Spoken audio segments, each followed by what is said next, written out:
Namamaga ang puki ko. Ito na ang nakita ko nang tinanggal ko ang damit at panty ko pagkagaling sa eskwelahan. Mamula-mula at nakaumbok. Gusto ko sana sabihin kay nanay ang nangyari, pero may demonyo naman na pumipigil.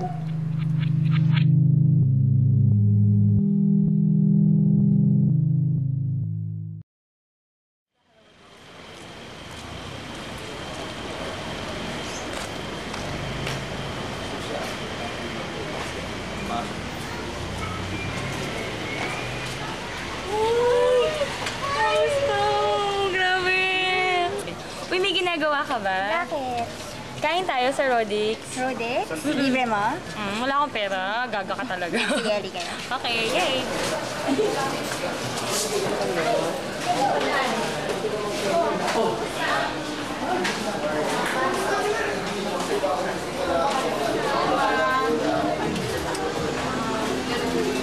May tatlo pa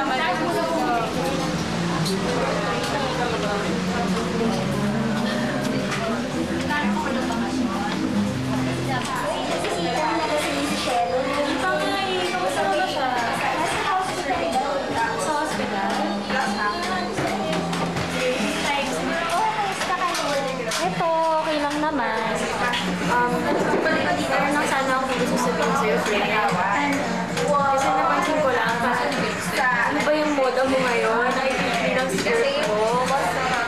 Diba? Parang, ewan ko, baka kasi nung high school, frustrated ka kasi mahaba yung skirt natin. Ganun ba yun? Ba? Hindi ka lang kasi makapagsuot. O naman, alam ko malaking hita ko, no?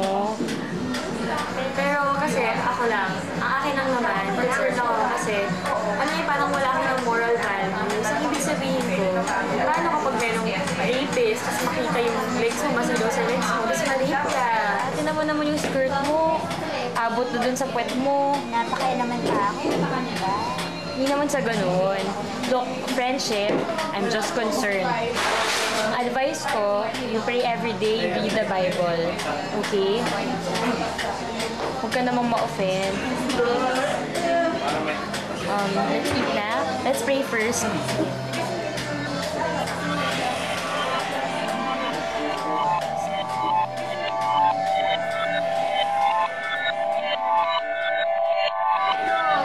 Yung number mo ba dati? Yung pala yun? Oo, Yung pala yung palit? Minsan may ginagamit pa akong ibang number. Basta ta-text ko, miss call na lang kita. Basta sa cell yun.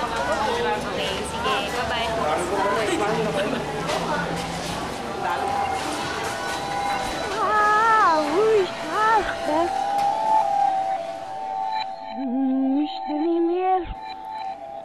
Shit naman, ang sangsang naman dito sa CR, parang di pang babae.